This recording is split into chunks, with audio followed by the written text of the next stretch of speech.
listening to the Wandering Womb podcast with Jess and Jaimi.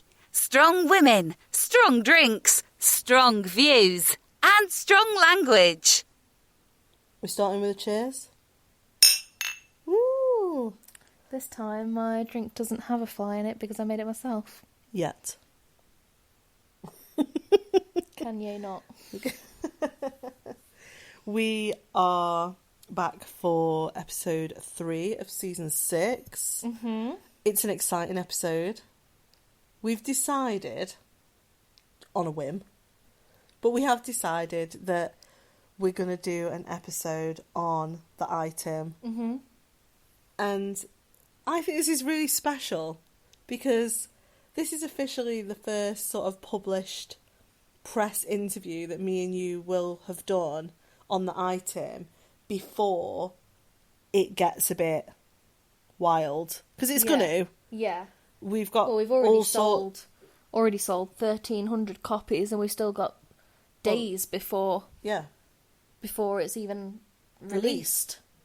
And it's being released for worldwide distribution on Amazon Prime. So, like, it's going to be everywhere. Yeah. And we're going to be in the press and all the rest of it. So it's special that we're doing this, like, on our own terms, on our own podcast. Yeah. You know, we've worked together on ITIM. Mm-hmm. We spoke about it for a year, nearly, maybe more than a year. Yeah. And we've been working on it properly since June. What, last year? Yeah, June last year. Is that when we started? Was it June? Yeah, it probably was, you know. Mm-hmm. It's amazing, isn't it? Yeah. That's what I love that about us. Like, we get an idea and we do it, and we just start doing it. I love that, and I love being dynamic and nimble and agile and being able to just, like, have an idea and then think, do you know what? That could be amazing. Why don't we have a bash at it? Yeah. I love that. Yeah, I do.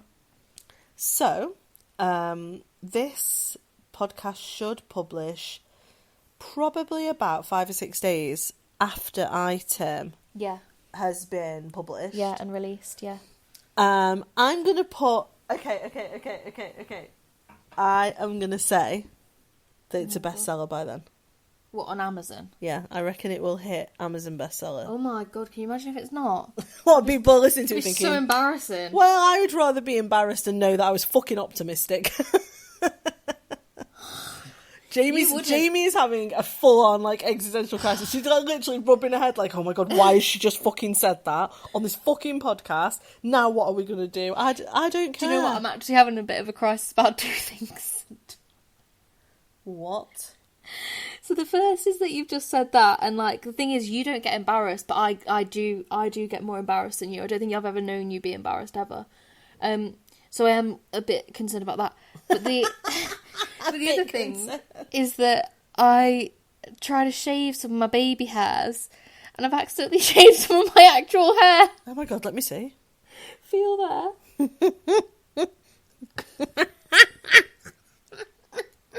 What the fuck were you thinking? I didn't do it on purpose. That's so fucking funny. If it makes you feel any better, you can't see it at all. Feel it. I mean, I can see it now you're showing me. For God's sake, this was supposed to be a really professional podcast. We've written a revolutionary book, and you fuck like this is what I mean, people. This is the co-author. I know the co-author of one of the most revolutionary books ever to be written. She's accidentally shaved her head. That's all, folks. That's all I've got for you. I'm so glad I told you because he was like burning up inside me and I've been like dead stressed about it. That's like 5 minutes. 5 minutes. I've been dead stressed for the last 5 minutes about it. That's so fucking funny. Oh yeah, no, we're a great team. And you just check in the mirror. Do you need... Do you need me to pause? No, everyone can listen to me and how bad it is. Oh, I mean... Oh, it's not too bad. Oh, fucking hell. God. There's places where it looks a bit bad. Oh, you never really have your hair like straight back like that. So like when it's okay, sometimes you do. Well, just put it this way. Now you'll have lots of nice new baby hairs from ways shaved. Oh my god, Liz is gonna go mad. She is. That's our hairdresser. Okay, let's get back to the topic. Hopefully. Let's get back. Right, hang on a minute. So, we know that thousands of you are listening to the podcast. Yes. And I don't know how many of you follow us on other stuff, because do you know so many people, like when you were on TikTok, somebody commented like, "Oh my god, are you Jess Taylor from the Wandering Women podcast?" Yeah, and they didn't know anything else about me. Yeah. They were like, "Oh my god, I recognise your voice. Are you from the Wandering Women podcast?" Yeah. Like, eh? Yeah, there's so many people who listen who just, you know, are looking for podcasts on Spotify or Apple or whatever, and I think that's amazing. Yeah. Imagine, so I'd not considered this angle, that there's actually people out there that are listening to the Wandering Women podcast and they know us through that. They know us through the Wandering But Women they podcast. don't know anything else. So they don't follow the work that we do through our company. They've got no idea that, like, I've written books. They've got no idea you've written a load of resources. They don't know fuck all about us. They know that I'm good at doing sound effects. And they know, yeah, or exactly. bad at doing sound effects. Depends on if your opinion's wrong or I not. feel like if they've listened to 6 seasons, they probably like your sound effects, Jamie. I think that's the reason that we have over 100,000 downloads. It is. Do you know what it is? It's just people downloading you doing sound effects over and over Yeah, they and do. over again. And I think that people will like record it and crop it, and then they'll set my sound effect as their ringtone. I had that guy that contacted me several times and offered to like make your sound effects into like dubstep, like, you know, like a tune. Did it? Yeah, and I was like, fucking do it, bro. I would love to hear that shit. I would play it for everybody. Oh, do you know what? Knowing you, he's probably done it, and it's probably sitting in your email address somewhere in your junk folder. I have got 647 unread emails. And that's not even in your junk folder. No, it isn't. Junk I don't even look at. I daren't. Anyway, I do want to talk about ITIM. Yes. Like, me and you have just spent the last couple of weeks being like, almost like letting it sink in, I feel. Yeah, so we finished right up before peer review and scrutiny 3-4 weeks ago, Yeah. I think. And then it went out, and then we did the edits and the changes. And I think it's been about just over 2 weeks now, or about 2 weeks since it's been fully done, submitted, sent to our printers. And Oh my god, that's gone so fast. You're right. yeah, it has. It has gone fast, and I think that for those of you who are writers, or even I feel like it's a similar feeling to when you're, I don't know, writing a dissertation or something like that, where when you're in it, nothing really feels real. Yeah, you live in like bookland or writing land or essay land. Yes, It's weird. exactly. And then you don't really get to reflect that much on what you're writing. Well, yeah, on what you're writing, the impact of it, how it's going to be received, things like that, because you're just doing it.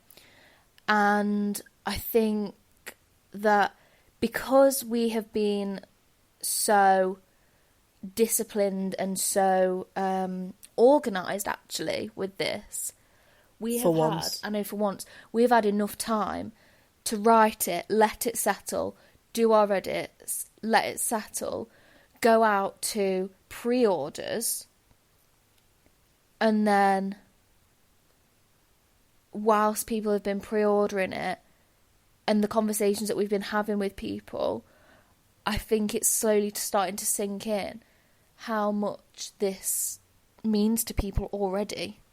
Yeah, the magnitude of what we've done. Yeah. So let's start from the basics, Yeah. because I feel like some people are going to be like, what the fucking hell are they talking about? Absolutely, yeah. So we have been writing together.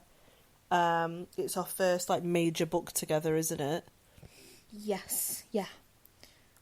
We've been writing the ITIM. ITIM stands for Indicative Trauma Impact Manual. It is the first edition. props to Jaimi because she came up with the title I and the acronym. I did. I just want people to know as well that I come up with a lot of book titles.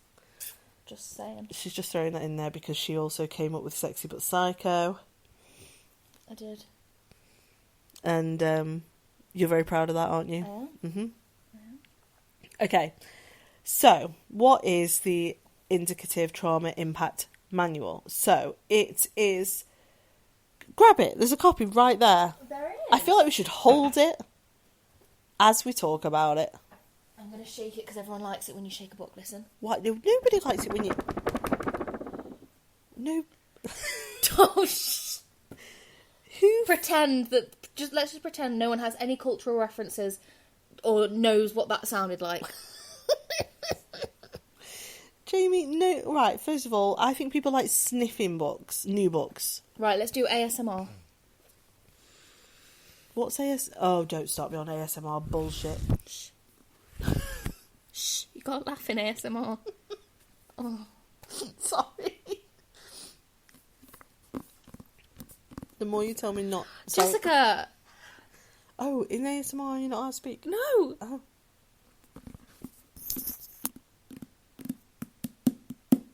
Oh, fuck off, you're just drumming it now. I think we've had enough of that now. There you go. So Well, I mean, that's all you need to know about the book, really. So this is a paperback one. We had originally designed a cover, but then we have got an incredible graphic designer who's redesigned the cover, and it looks... She did. It looks amazing now. She did. She had an idea of how she wanted to do it, and she ran with it, and it's gorgeous. It is beautiful. So, what is it? Yes, so the reason that I wanted it is because I'm still getting used to explaining the subtitle to people. Yeah. So it's a non-diagnostic trauma-informed guide to emotion, thought and behaviour. Now, thankfully, me and Jaimi know this book cover to cover, so we don't need to read it to explain it to you. But there are, we thought that we'd take you through this podcast, have a look at, why we wrote it, what it means to us, what the sections are, and what's our favourite section, like whether we had a favourite when we were writing it, or our favourite of like what we think other people are going to love.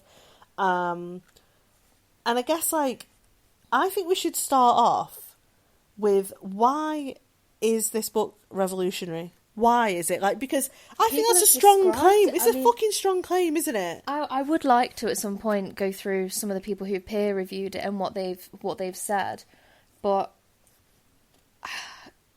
people have described it as revolutionary, and I think that's something that we should be really proud of. So I think we need to explain why, though. You need to understand the history of psychology and psychiatry. Yeah, so start with that. To know why this is revolutionary. Yeah. Because the thing is, the ITIM is essentially an alternative to the DSM, to the ICD. And they are medical diagnostic manuals of mental disorders, mental health. People say mental health, but, the DSM, it's about disorders, and the ICD is about disorders. So no matter how much you try and clean it up and pretend that it's mental health, they're actually suggesting that humans have these mental disorders in their mind, in their brain, and that's what makes them behave and think and feel things differently. Me, Jay, and our whole victim focused team, and thousands of you that already follow us, are trauma informed, and we are anti-pathology. And it means that we don't believe that people are just disordered, that they're mentally ill. We believe that humans are distressed, they're traumatized, they're oppressed, they're living in poverty, they're living under capitalism.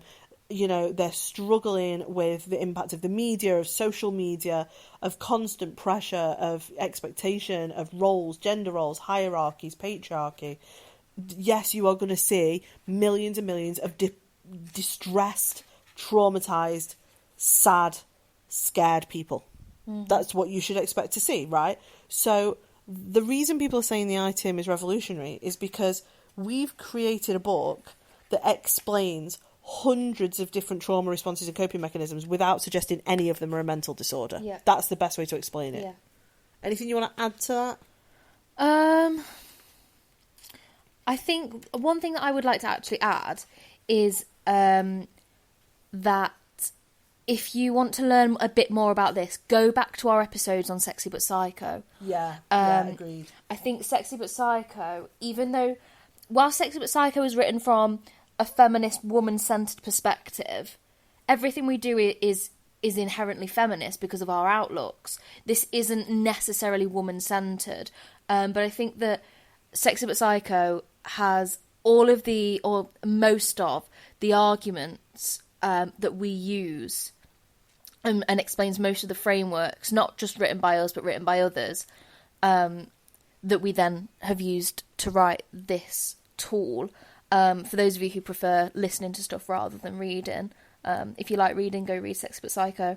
And if you like listening to it, you can go listen to Sexy But Psycho if you want to listen to me narrate a book in my accent for 400 odd pages. There was a review of Sexy But Psycho where someone was like, I absolutely loved this book, so I decided to get it on Audible. I didn't realise how fucking annoying the woman's accent is talking about me narrating my book. That's so funny. And they were like, I would give this 5 stars, but her accent pissed me off. Aww. Which I'm assuming that you lot that listen to this podcast don't care about, otherwise what are you doing listening to the podcast? But yeah, so like people are saying it's revolutionary already, and they've not even seen it. I mean, so obviously some people, reviewers have seen it, they've not done it out of thin air, they've not guessed. But I guess it's because there never has really been an alternative, has there? And I think that the way that we have done it, we already know that so much in psychiatry is, and psychology equally, is being questioned, is being outright torn down at the moment, because I think what is happening is there is this realisation that a lot of the things that we thought and a lot of the theories that we had weren't based on best science, and they've been allowed to continue for too long. And so what we have done is we've gone from the approach of being accurate, factual, and almost in some ways descriptive. And I think that in this field... What word did you use? Descriptive. Descriptive. And I think that in this field, a lot of people frown upon more descriptive tools. But actually, often, they're the ones who outlive other tools because it's factual and accurate at the time. Yeah, no, I think this is a good... I think you're right. I wondered about this, actually, because, you know, like... the DSM and the ICD, they keep having to update it because of almost like cultural meaning and changes and so on. But like anger will always be anger. Yeah. Sadness will always be sadness. Fear will always be fear. Yeah. And that's why these patterns persist over centuries and millennia. Mm-hmm. Because this shit has never changed. Yeah. And because, like you say, we almost resist clear, accurate description because, as psychologists and psychiatrists, I think we prefer analysis and interpretation and meaning making. But actually, we've not even done the basics, which is describing it. Yeah. You know, like just describing it accurately so other people understand it and go, this is what it means, I don't know, to feel hopeless. This is what it means to feel, scared. This is what it will feel like in your body. This is what it'll feel like in your brain. Mm-hmm. These are the coping mechanisms you will potentially develop to deal with your levels of fear. Do you know what I mean? We've not even done that. I think in some ways in psychology and psychiatry we're almost working backwards. So, you know, somebody has come up with a theory of, let's take for example the brain chemical imbalance theory, and then someone's gone, I think it's this. And then they've not been able to prove it, but we've ran with that.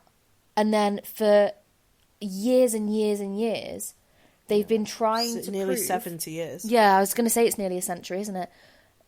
They've been trying to prove the brain chemical imbalance for those who we describe or label or pathologise as being, as having mental disorders. And so we've allowed these theories to sort of reign whilst still working backwards, trying to find if it's actually even accurate. And for those of you who don't know, there was recently that meta-analysis, wasn't there? It was an umbrella analysis of meta-analyses by Joanne. Wow. Yeah, so it's an analysis of all the other existing meta-analyses of studies that attempted to look at whether the serotonin imbalance myth of depression was accurate or not. Yeah. And it found that it wasn't. Yeah. Basically, and that there was no proof whatsoever for a serotonin imbalance in the brain causing depression, which to a lot of people, right now, that this is what got me. To the majority of people in the public, fucking shocking revelation. Yeah. And yet you went on and like say social media, and you've got bloody academics and psychiatrists being like, well, this isn't news. Nobody actually thinks it's a serotonin imbalance in the brain. You want to tell that to millions of fucking people that have been told that by their doctor. People are still being told that by their doctor. I know, by we're their still GP. getting comments saying, oh, I've been told that last week. Yeah. There's been no effort to retract that myth whatsoever. Yeah. Whereas we are starting at a real sort of humanistic, person-centered approach, which is descriptive, accurate, factual. And I think that's probably a good time if we talk about the sections first, and then go on to why we wrote it. So do you want to talk through the sections? Yes. So I'm getting better at this bit because I had to do it when I was going through all the scrutiny panels and everything. I had to like present all the different sections. So what I will say is, if you're listening to this thinking, what does she mean getting better at it? When you've written something that has been in your brain for so long, and then you have to try and explain it to other people, you have to learn how to talk about your idea, not just as a jumble of bullshit in your head. Like, you have to be able to convey it.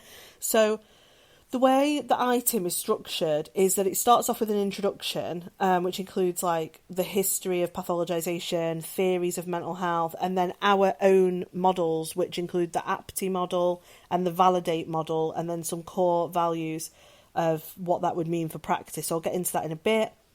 And then we both wanted to start the book with something very basic, which is emotional literacy. The description of the basic human emotions. Yep. Because we have got to the point where we don't even talk about basic human emotions anymore. People will say things like, oh, my anxiety's playing up, because they won't go, I'm scared, or I am worried, or, you know, like, they don't talk about fear anymore. They talk about anxiety. And the same with, like, people will say things like, oh, my depression's really bad. Is that what you mean? Or are you talking about being sad? Are you talking about being low? Are you talking about despair and hopelessness and worthlessness and helplessness?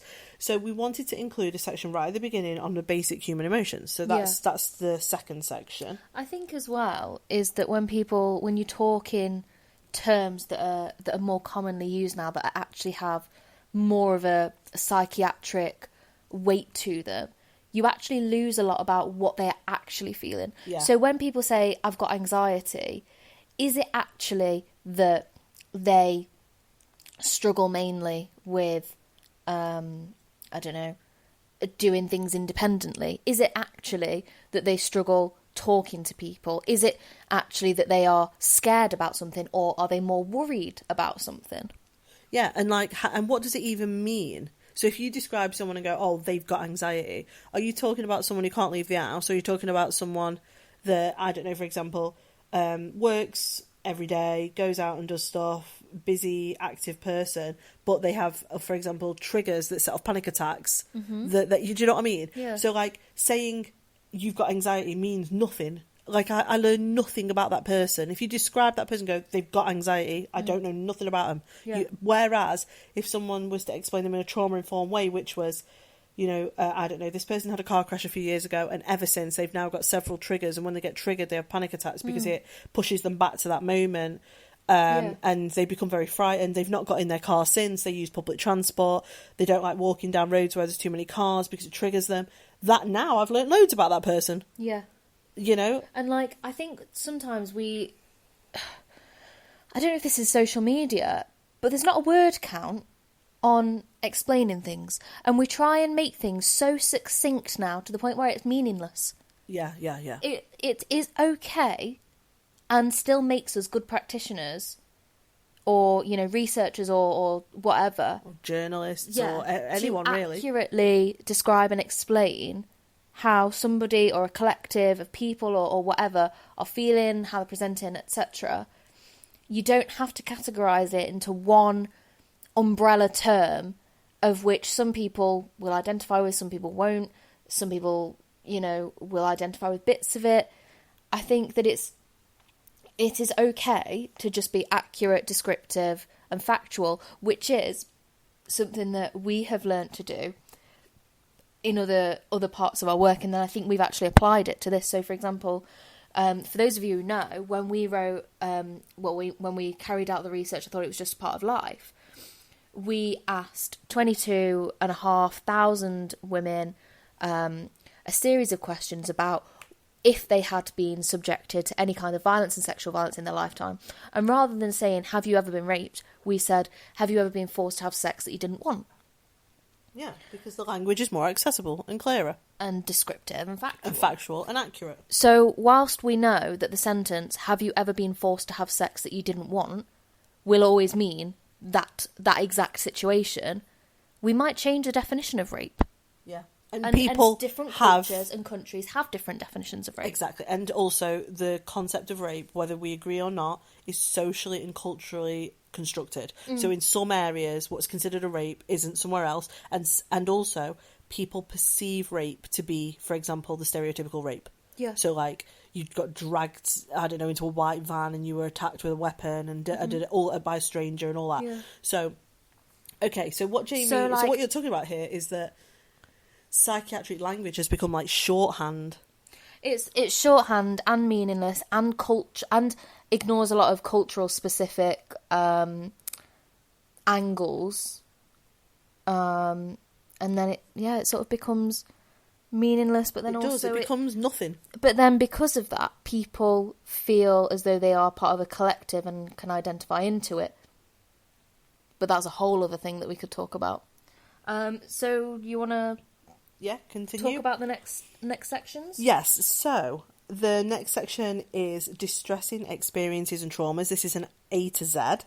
So, like, hundreds of different kinds of experiences and traumas. So it could be, you know, your pet dying. It could be finding out that someone in your family's got a terminal illness. It could be, I don't know, being in a car accident. It could be your parent dying. It could be being abused. It could be being adopted. It could be accidentally killing somebody, you know, it could be not being able to access an abortion when you need one. It could be like going for diagnostic tests and not knowing what the outcome is. It could be identifying a body in a morgue. Like, there's so many things that can happen to you in your life. I mean, really. So we have done, like, it's non-exhaustive because it's not possible, is it? I don't think it's possible, but you know, in future editions we may find that there's others that we've missed that we think might need to go on there. And then in each section, maybe I could read one,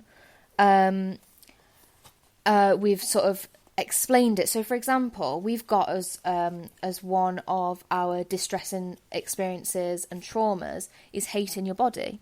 And then I'll read this short section. So it says, hating your body can be traumatic because it can lead to a negative self-image, low self-esteem and feelings of shame and guilt. This can cause significant emotional distress and can lead to a range of trauma and distress responses. When someone hates their body, they may engage in harmful behaviours such as excessive dieting, overeating or even self-harm. These behaviours can further exacerbate their negative feelings about their body, creating a cycle of self-loathing. Hating your body can also impact your relationships with others. It can cause social isolation, as people may feel ashamed or embarrassed to be seen in public or to engage in social activities. It can also lead to difficulties in intimate relationships, as people may feel uncomfortable with their bodies or struggle with their sex lives, relationships and intimacy. See, I love that. That's like, let's talk about hating your body in a way that is accessible. It gives examples of how that will impact you on a day-to-day basis. Yeah. There's nothing in there that's suggesting that person is mentally ill, that they're abnormal in any way. It is descriptive and accurate and useful, right? Yeah, and I think that, especially nowadays, so many people hate their body. Yeah. Which isn't abnormal, unfortunately. And therefore makes it not a disorder, because a disorder, by its definition, means that it happens in, like, what percentage is it? Abnormality. Which is what percentage? They don't, trust me, it does not work like that. So there's no science behind that shit. But if we consider that I think that I can't think of anybody who has said to me at any point that they don't hate their body. And then there's I feel like everyone said to me at some point, "Oh, I hate my body. I hate the way I look. I hate this part of my body." The other side of that as well is that if you like totally love your body, you're seen as Seen as abnormal. not, and you're seen as like, yeah, you'll probably get diagnosed with with MPD. Like, oh, shut up.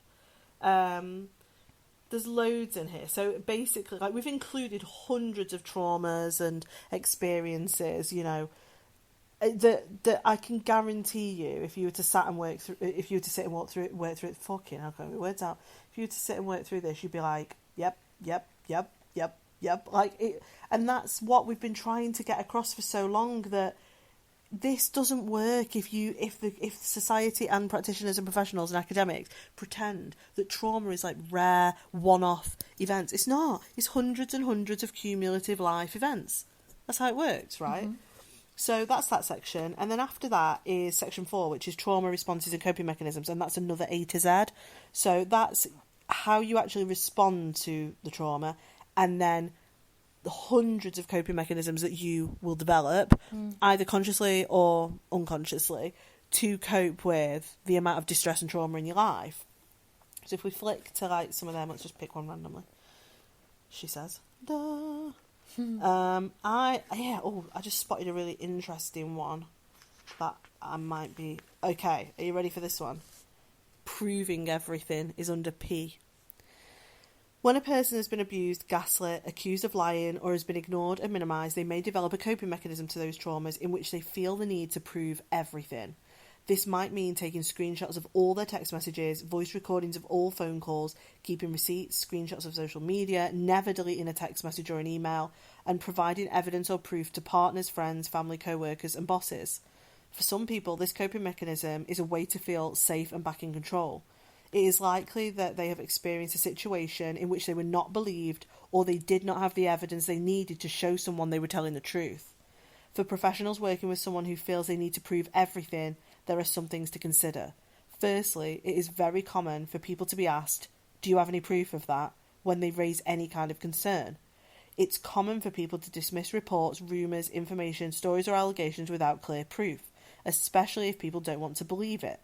Secondly, if a person has been gaslit during abuse, they will often feel as though they don't trust their own memory, and so may feel the only way they can truly remember accurately what happened is to record it or to prove it for possible scenarios where they're challenged later. Now that, I think, is a clear description of why somebody might develop this coping mechanism of proving everything. Yeah. Because it's a way of coping with either being gaslit, told you're lying, minimising, or feeling like you don't remember, or if your perpetrator has been like, oh, you don't remember anything, you know, that really happened, or whatever it is, right? So that's just an example, because there's hundreds in that section. And then after that, we've got signs of trauma in infants and toddlers, which we both think is important, because obviously in infants and toddlers, they're non-verbal. You know, they're not grown-ups. They can't have a range of coping mechanisms in the same way adults can. But they do have them. Infants and toddlers do have trauma responses and coping mechanisms. So we wanted to include those. And then there's section 6, which is physical responses to trauma and distress, which includes, you know, illnesses, physical trauma responses like palpitations, headaches, hair loss, all sorts of things that can happen to you when you're distressed. And this is Jamie's, this section you led on, didn't you? And there's just so much in there that you ended up researching and working on. In fact, so one of the things that you included in it was bedwetting. And that was picked up by the peer reviewers as being like... quite a lot, didn't they? Oh my God, I'm so glad this is in this book. You know, that even adults can start wetting the bed when they've been through traumatic experiences. And one of our peer reviewers was like, I have never seen this referenced in a book. Like, she was like, I know it happens because I've got clients that are telling me it's happening. She was like, I've never seen it anywhere. So, like, I'm glad that you included that when you wrote that section. I think it's going to be very important to people. Under that section is also, so it's an A to Z, and then on top of that, there's distress and trauma-related flare-ups of pre-existing illnesses and conditions. Which, again, really important. So we can come to that in a bit. and then health issues that may be ignored, minimised or pathologised as mental illnesses. So it's like an inverse relationship. Yeah. Because sometimes you've got the fact that the trauma and the distress is causing a load of physical changes in your body and nobody's listening to you. But the other way around, which is that something actually biological has happened. So, for example, you've got a tumour or, you've got diabetes and then nobody's listening to you because they're telling you it's all in your head. Yeah, and they say, like, oh, you're just depressed. Yeah. And you need to take these antidepressants. And then they find out they've got a really serious life-threatening cancer. Yeah. I mean, we have multiple cases of this. I keep seeing them. They're in the press fucking everywhere at the moment. Like cases where... I saw one today, and it was actually a man, not a woman, because usually it's women, obviously, because of pathologisation being misogynistic. But it was a young guy who had been told that his cancer was just depression, and now he's got stage 4 cancer. Yep. And you're like, for fuck's sake. Anyway, so I'll get into that. And then useful tools and resources is section 7, which I can't wait for Jaimi to talk to you about one of the tools that she designed, which is my favourite of the whole book, and I think is going to be an extremely important tool that will be used in research, will be used in academia, will be used in practice for a long time. And then section 8 is side effects, withdrawal and complaints about medication. And then there's a section on understanding bias and oppression in psychiatry, understanding approaches to supporting traumatised and distressed people, and then, a bit at the back about victim focus, about me and Jay, and about the review process and our bibliography. So, it's a chunky fucking book. It's big. It's big. Listen. Stop doing that. It's dead massive. Like, you could... That was me whacking it on my knee. Ooh, that hurt. Don't hit things with it. That's my special first ever book. So I've signed the inside of it, because I always, when I get a new book of something that I've written, I always, when I get the first actual copy from the printers, I always write in the front of it, this is my first copy, and I sign it and date it, so that I can keep them forever. And Jamie's just fucking hitting a knee with it and shit, waggling it about for sound effects. It's the least the clitorati deserve. What, with my look at that fucking dirty fingerprint in it and shit. Where? Oh, what was that? Who knows? That was your dirty fingerprint. How was it? I don't know. Anyway, so then, we've gone through the sections. What would you like to cover? Is there a particular part of this book that you want to talk about? Because we can't talk about it all, we'll be here forever. Is there a favourite? You got a favourite part of the book? It's all my favourite. It's all my favourite. It's all my favourite. I would like to talk about the baseline trauma tool, though. I absolutely think you should, because I think it's genius.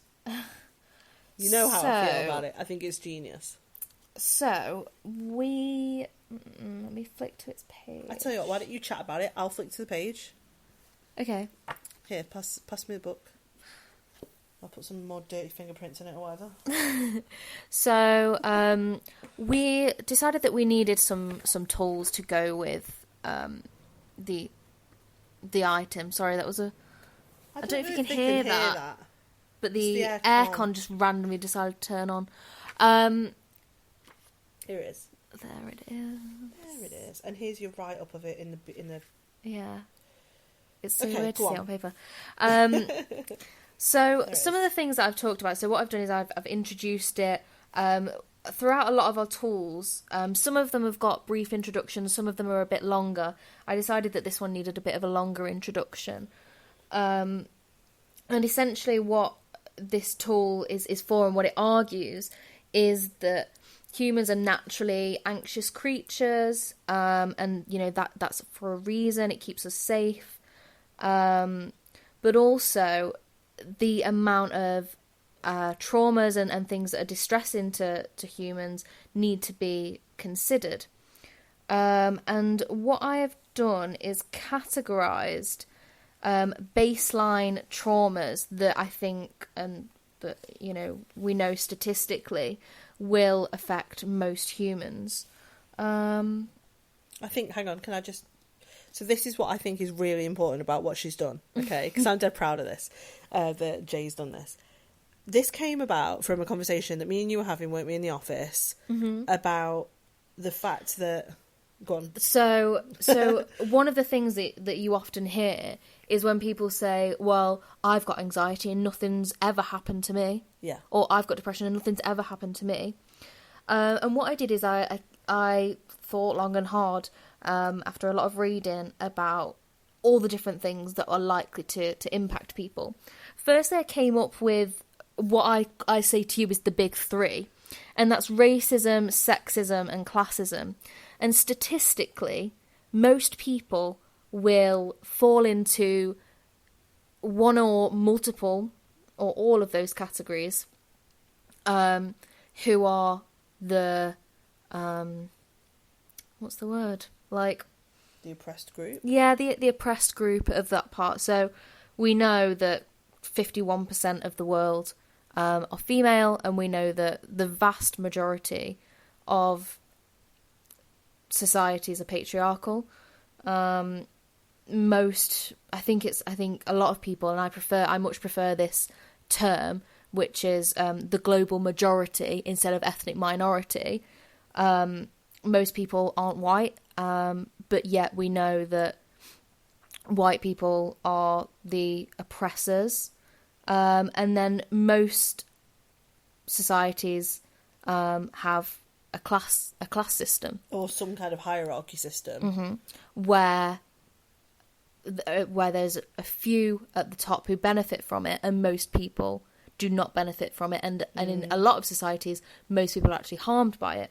So we've got those three big three, and you can look at if you're a practitioner, at who you're working with, and have a think about if they are likely to be affected by it, or if it's something they've already experienced. And then I've put another section in that's other kinds of prejudices. So that can include homophobia, transphobia, biphobia, ableism, anti-Semitism, Islamophobia, weight-based prejudice, and so many more. And then what we've done is categorised some other distressing feelings or things that you might have been through. So we've got fear, grief, hopelessness, and abuse. How much time have we got? Have we got a bit of time to go into that? I think you should. Okay. So I feel like I'm boring people. I don't think you are. I think that this is fascinating, because if I just summarise and then I think you should go into the ones and give some examples. Essentially, what Jamie's arguing here, she's created something called the baseline trauma tool, and what she's done here is fascinating, because I've never seen anything like this. This is extremely useful, and she is essentially making the argument that millions and millions of people have some level of baseline trauma because of just being alive. And then Jay worked on what she felt were the most common forms of trauma or distress under those headings she just gave. And then I don't know if you want to give some of the examples, because they're fascinating, you know. And actually, everybody that we've shown them to, and when the peer reviewers saw this, they were just like, "This is obvious. Yeah. Like, why is this not used?" I think it is really obvious. So, fear. So you've got fear of your own or others' mortality, dying, death, or illness. Ultimately, most people are scared of dying or scared of their loved ones dying. Fear of being subjected to hate crime, fear of failure, not achieving life goals, fear of poverty or remaining in poverty, and then you've got grief, death of a loved one, relationship breakdowns, and we've got partners or family, and then we've put death of a pet. So many people who work in trauma and in mental health explain that, for so many people, their pet is, the one thing that they have got, or the one thing that helps them. And then when their pet dies, they talk about how such an impact that's had on them. Hopelessness, so awareness of global atrocities and or natural disasters. I might talk about that one a little bit more in a minute. I would love you too, because I think that your observations on this are really interesting. Poor career prospects, prospects or uncertainty, empathy and awareness of global suffering of others without a solution, and then abuse, so being subjected to domestic or sexual abuse, and being bullied. We put being bullied on there. I think being bullied is an abuse. Yeah, that's how I feel. We both feel quite strongly about that, and particularly, you know, children who are bullied throughout childhood, when they are adults, they'll still talk about it. And they talk about it in the same way that people talk about any other trauma. Yeah, it's changed their life, that it, you know, it changed the way they see themselves, their confidence. But yeah, it's a huge impact. It always fascinates me, actually, that we've got this other word, you know, like we call it bullying, but not abuse. Not abuse, yeah. So everything else is abuse, but not bullying. That's bullying. Yeah. Like, what? It's abuse. It's all the same tactics. It's all the same impact. Yeah. And it's exactly the same thing. So it's verbal abuse, physical abuse, you know, belittling, you know, isolation. All of the tactics are exactly the same, but we call it bullying. I find that dead weird. Yeah, absolutely. So one of the things that I think I'm going to go into a little bit more is hopelessness and feeling hopeless around global atrocities, and, you know, sort of global things that we're now sort of more aware of.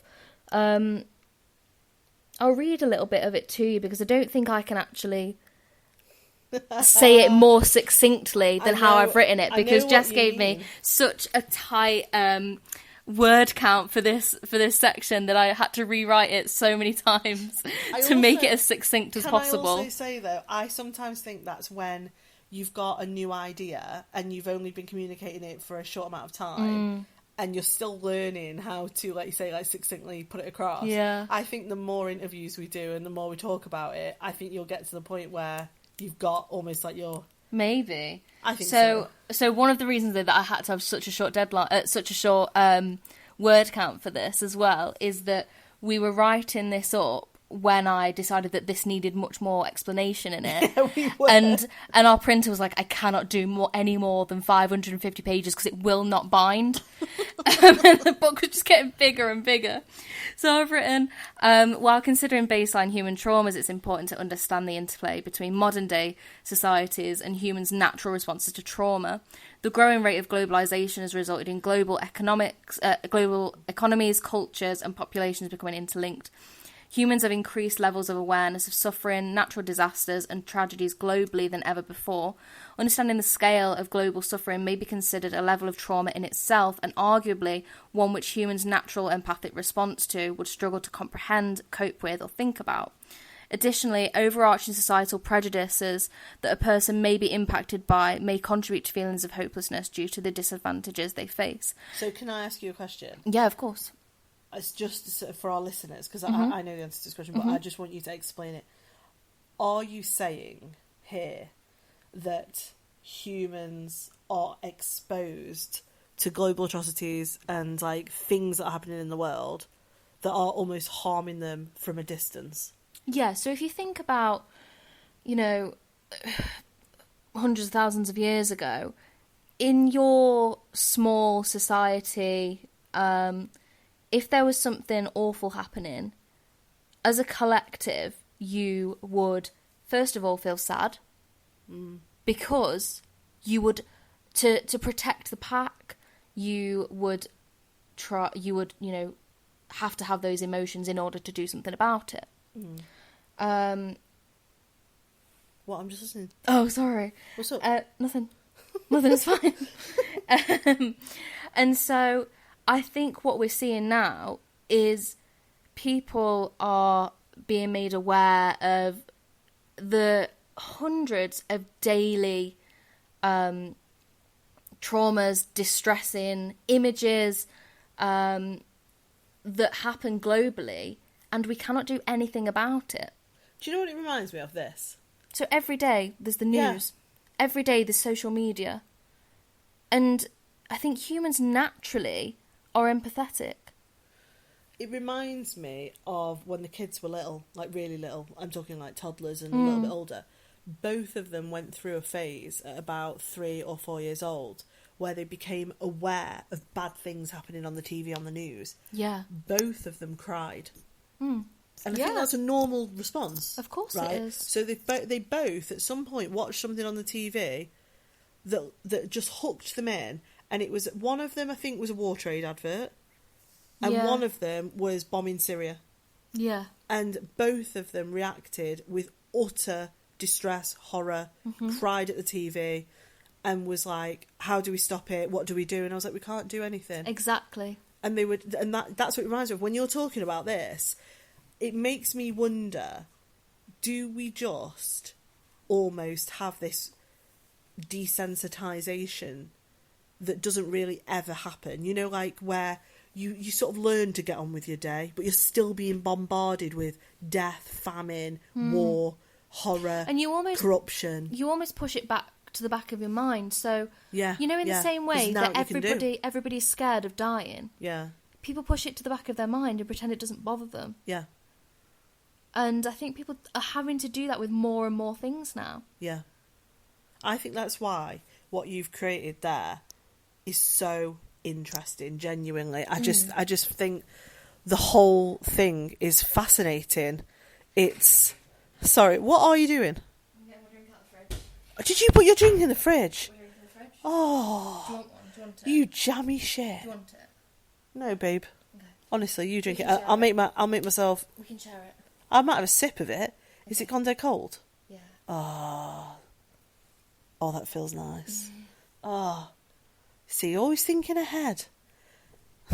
Anyway, I just think this is so fascinating, because I think you're right. I think people have not considered, you know, like you said, the example you gave where people go, well, I've had depression for 12 years and I've never had anything bad happen to me, so it can't be trauma. I've got anxiety and it can't be trauma. And you think, you're fucking joking me. Have you seen where you live? Yeah, and I think that one of the things with that is people really... I don't know what the word is, but they like to minimise other people's traumas by saying, oh, well, other people have got it worse than you. So people feel like they can't be traumatised by the fact that their pets died, or they can't be traumatised by because they'll be like, oh, you know, it's not that bad really when you think about it. That they've been bullied, yeah, or that they're traumatised by the fact that they've been through a really awful breakup.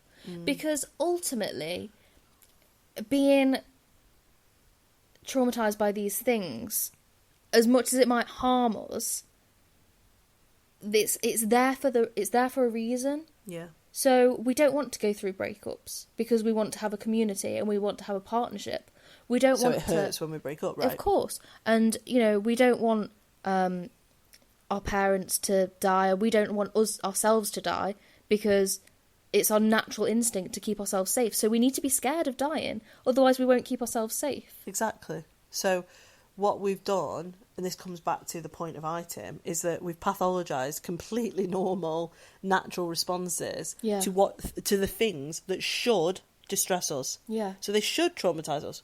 They should scare us. And then I think that, you know, we live in a capitalist society where if you're not being productive 100% of the time, you're seen as having something wrong with you. Or seen as worthless.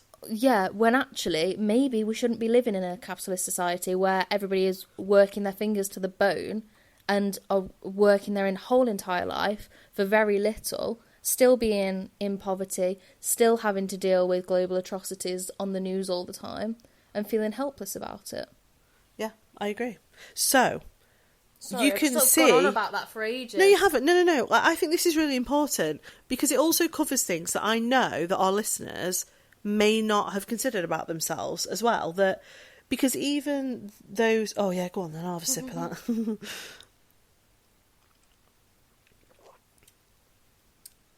Not enough vodka in it. There's not. No, there isn't. I tell you what, it's fucking nice though. That is tasty.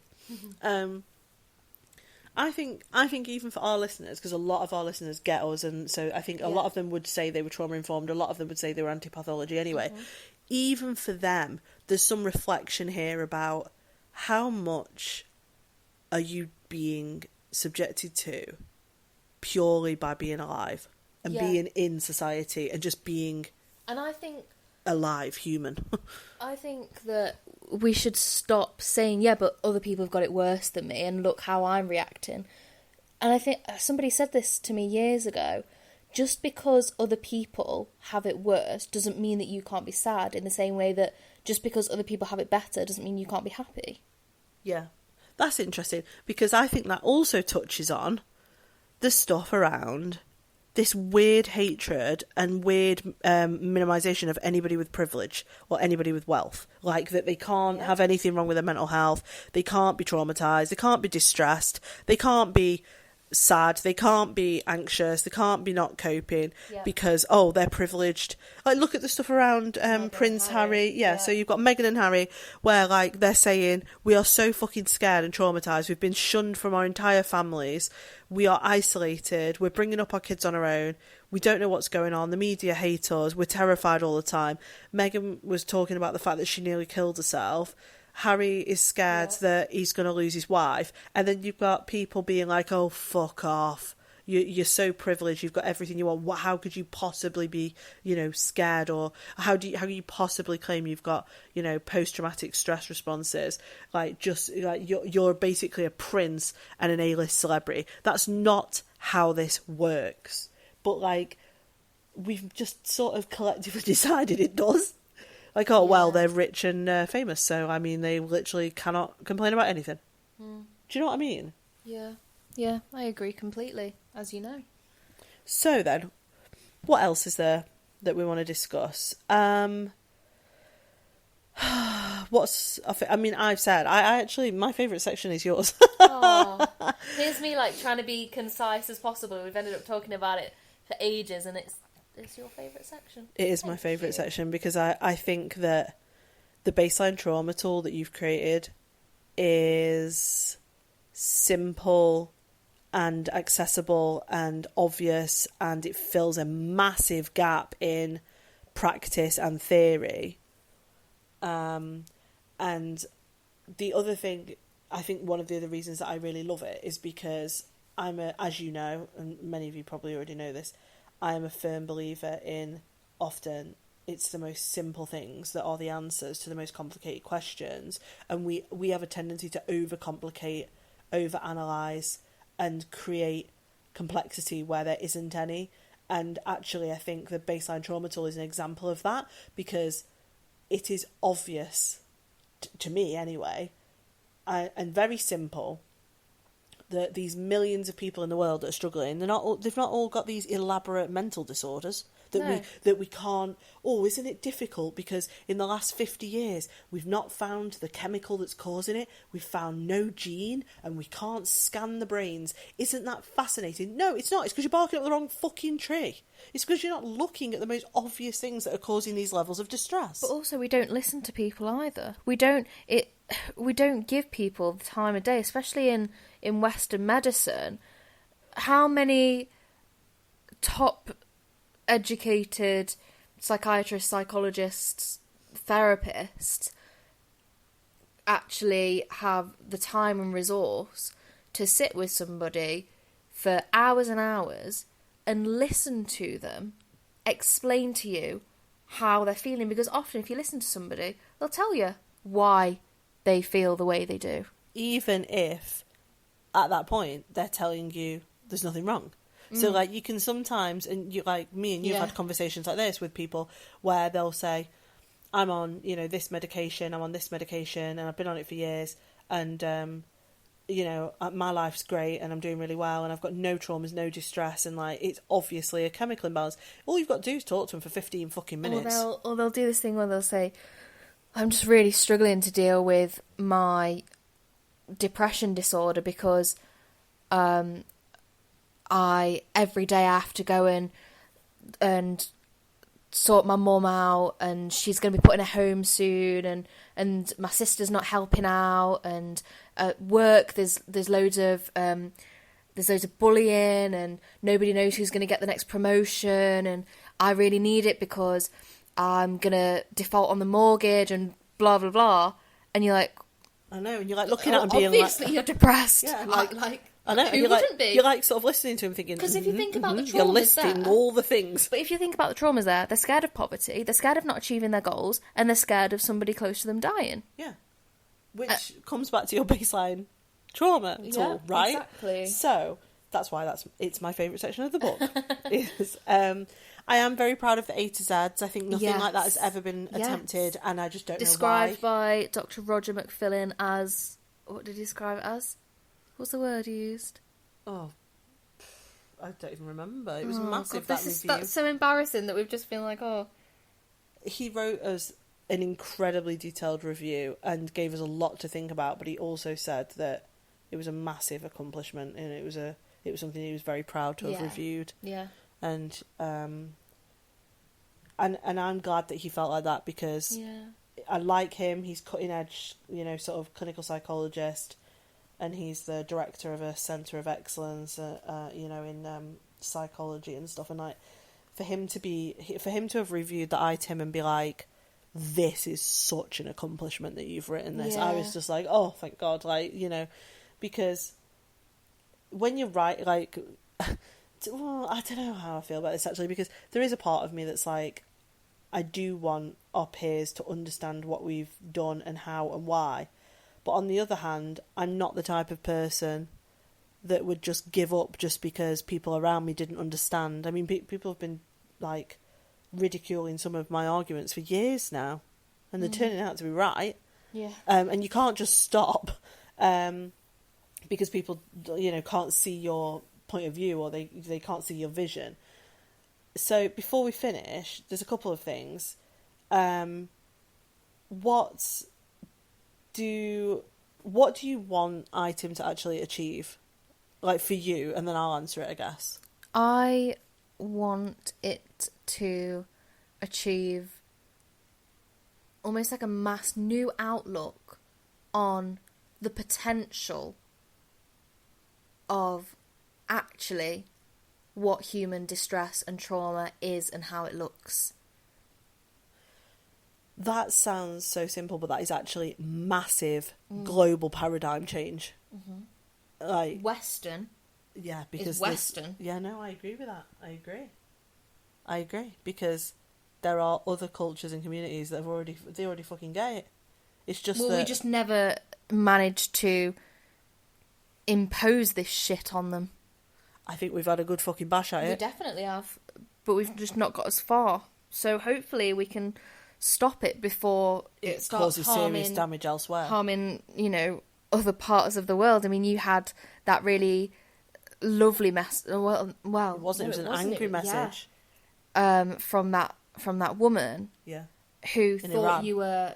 Was it Iran? Yeah. Who thought you were a psychiatrist, or didn't quite understand? I think there was a language barrier between a psychiatrist and a psychologist, wasn't there? She basically sent me a really angry message that was a really important message for me. Because don't get me wrong, she had misunderstood my position, but I think the message and her arguments were fantastic. And yeah, she was basically saying that PMDD doesn't exist, and that that's premenstrual dysphoric disorder, and that she was saying that, look what you've done, look what psychiatrists and psychologists have done. With your white Western ideals, you've created these mental disorders that don't exist. What did you think was going to happen when PMDD got to Iran? Teenage girls are being sectioned by their dads, wives and girlfriends are being sectioned, female family members are being sectioned left, right and centre. Like, she was like, what did you think was going to happen? And I read that, and I remember just standing in the kitchen and being like, fuck.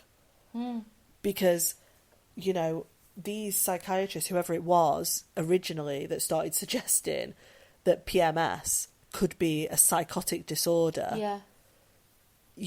Have they considered cultural implication of that? Have they considered the fact that you can literally section 51% of the population with that? Or have they? And that was the fucking point. Yeah. Who knows? Do you know what I mean? Mm-hmm. So, well, that was what it was originally intended for. Yeah, that was its original purpose. That was psychiatry's original purpose, was to lock up anybody that was different. Yeah. And get them out of the population. And if you want to know more about what we're talking about, go back to the episodes about Sexy but Psycho. Yeah. Or read the book. You should. What do I want it to achieve? Okay, what do I want it to achieve? I want it to provide a viable alternative. That's what I want it to be. I want people, professionals, members of the public, academics, lecturers, whoever it is, I just want them to have the ITIM and be like, this is my alternative. I now have a tool in my hand where I can choose not to work from a medical model anymore. I have this thing that I could use instead to learn about coping mechanisms and trauma responses and what mental health could be without all the labels, without all the medication, without all the disorders. That also sounds modest, but is actually massive global paradigm shift type work. And then I would like to look at how we can roll it out across the world and what we can do with it, translations, all sorts of things, really. But yeah, I mean, I want it to cause massive global debate. That would be my dream. I would love for next, in the next few weeks, as ITIM starts being shipped all over the world, thousands of copies turn up on people's bloody doorstep. I would love it to cause global debate of people going, this book is a game changer. What are we going to do now? How do we shift our systems? How do we shift what we do? I mean, the next question that we've got is what has the reaction been like? And already people are saying that. I can't believe the positive reaction that this has had already. And honestly, Jess, I'm your wife, I'm biased, but I think that the reason this has had such a positive reaction so far already is because of the hard work you've been doing over the last few years. You really have, and it's not just me who said this, plenty of others have said it, and I know that some of the really awesome group that, of psychologists and psychiatrists who are sort of on our wavelength have said the same, that the way that you have shifted so much narrative, and not even just narrative, like, Victim Focus consulted on Maggie Blythe's, who is, what's her role again? She's the lead. She's like I don't know the official title. I can't remember it. It's a bit late. But she's the Vogue lead for the country in policing. And as a result of your consultation on that, she implemented trauma-aware policing, and that is as a movement towards trauma-informed policing. And I think that we really are starting to see this shift towards being trauma-informed, truly trauma-informed. And anti-pathology. Which is what, theoretically, trauma-informed means. It doesn't just mean trauma-awareness. It means anti-pathology, trauma-informed theory and approaches. And I think that the reaction that we have had so far has just been incredible. We've had over 1,300, probably more. I can literally right now, another order's just come through. Well, there's been more than that. I think whilst we've been doing this podcast, we've been on 67 minutes, and I think I've seen probably between 8 and 10 new orders through. Yeah, exactly. And the way that people are just so ready to listen and change their practice, change their views, has just been incredible. Like, I've seen it on every social media platform. I think it feels a little bit like people have been waiting for this for a long time. Yeah. Like, I've had messages from professionals saying, I needed this book 30 fucking years ago at the beginning of my career. Like, I'm happy it's coming out now, but I feel like I've been waiting for this for a long, long time. It feels like revolution. Like, a woman wrote a comment to me yesterday that said that she'd read all about the ITIM and she was sat crying because she was like, I can't believe this is coming out.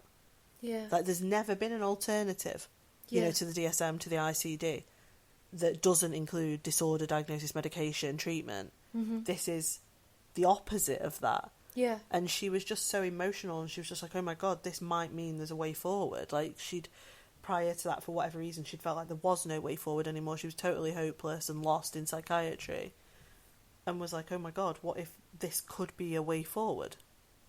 Like, that's incredible. The reaction has been vastly positive. Overwhelmingly positive. I think I didn't expect it. I do think it's going to have a lot of criticism once it's Everything released. does, and that's okay. Yeah, I think it will. I think it's going to be okay. I do think that it's going to ruffle a lot of feathers. I think that it's going to make people very upset. But thousands of people are already absolutely over the moon that this book exists. If you're not challenging things, you're not changing things, and the world will stay the same. And there will be, I'm sure there'll be multiple revisions of this book. Oh, there will. And that's absolutely okay. We had to start somewhere. That's what we wrote in the foreword. Yeah. It says, everything starts somewhere. Yeah. And this starts here. Mm-hmm. I don't think it's sunk in fully, what we've done yet. I think it's getting there slowly, but this is just one of those examples of, like, I think this, like, and also as a married couple who've written this book together, this is one of my favourite, like, I think, like, one of my favourite parts of me and you as a couple as well, that we work so well together as a team. If we decide we're going to do something, it's getting fucking done. Yeah. And I love that we're confident enough to do it. Yeah. And that we go, do you know what? This sounds like a good idea. This could help lots of people. Let's just do it. Yeah. It's not like we waited around for permission or for people to agree or for people to tell us it was a good idea. Yeah. Or whatever. It was like, well, we'll just do it and see how it goes. Yeah. You know? I'm not frightened of failure. And I think that that's a really positive trait. Yeah, absolutely. I think that, you know, there are so many ideas that get put out into the world every single day. Some of them are good, some of them are bad, some of them are amazing, some of them are shit, some of them are average. We, I think, have got to the point in our own personal healing where we have said, actually, we are allowed to put our ideas out, just as everybody else is allowed to put their ideas out. And I think we've shied away from doing so much recently. And I think the reaction to this book, certainly for me, has given me just the biggest boost that I could have ever needed. Oh, I'm so glad that's how you feel. Yeah, I think we were both worried that because of all of the things that we've been dealing with recently and all of the bullying, I think we didn't know how it was going to be received, and we didn't know if it was going to be ignored. And if you think back to Why Women Are Blamed for Everything, your book in lockdown, you know, I think you'd sold a similar amount by this point. Yes, by this point. Probably not even this much by this point, actually. It went really big just after release, literally a couple of days after release. Yeah. And we've already sold so many. And that's people who are willing to, people who have been, like, listening to our work for so long and, like, are ready now. Yeah. And they're supporting us, and it's been amazing. It is. It's incredible. I can't wait to see how people use it. You know, like, once they get hold of it and they hold it and they're like, oh, wow, this is an A to Z of every emotional response, physical response, psychological response, behavioural response to trauma and distress in the world. Oh my God, think of all the things I could do with this. I mean, the book itself, it's just almost like a launch pad for thousands of other projects. Do you know what I mean by that? Yeah. Like, you could build services from it, you could build research from it, you could build... People could build their own resources from it. People could expand so much on what we've done. So, for example, we've got the I mean, maybe this is giving ideas, I don't know, but that's okay. You know, there's the section on what are the different traumas. If there was a specific trauma service set up for a specific type of trauma, you know, a sexual assault trauma, sexual violence service, they could come up with their own. Yeah. Based off of this, of all of the different sexual traumas that you might be subjected to. Yeah. I know. There's just... I'm very proud of it. I'm very, very proud that we did it together. I hope that it causes massive change. And I'm excited to be sending copies of this book to as many sort of influential people in the whole world that I can think of. Yeah. I'm a little bit frightened, but I think that it needs to land on the desks of some people that need to think differently, and they need to see what we've created, and they need to see what change actually looks like. Yeah. I'm really proud of it. So it's been nice talking about it. It's the first time we have done that together. So Yeah. how are you feeling about it? It comes out in 4 days, you said? I feel like it's the calm before the storm. Do you? Yeah. Don't say that. Do you mean the storm in a good way or a bad way? In a good way, in a great way. Do you know what I'm There is, what's that phrase? There's a reason the most powerful storms are named after women. Yeah, hell yeah. Do you want me to tell you what I'm excited for? You know, when thousands of people start receiving their books And start posting and and taking posting it, photos yeah. and taking photos of their cats reading it. Yeah. And also telling putting it on social media and being like, oh my god, I love this bit. This is my favourite bit. I'm excited to see what people like about it. Yeah, me too. I think that's going to be awesome. Some people might just buy it for ASMR, and that's okay. What, just so they can do a bit of the thing that you did earlier, you mean? Did you see that flash of lightning? Oh Okay, my God, now right, that I no. was just talking about powerful storms, and there was just the biggest flash of lightning. What the fuck? I feel like I should get the towels in. I think... What? That's the opposite. I was going to say, I think we should go outside and watch the storm. Let's go do it. We should go. And we will leave you with that, everybody. Okay, we're going to go outside and watch some storms. Okay. Thank you, everyone. Bye.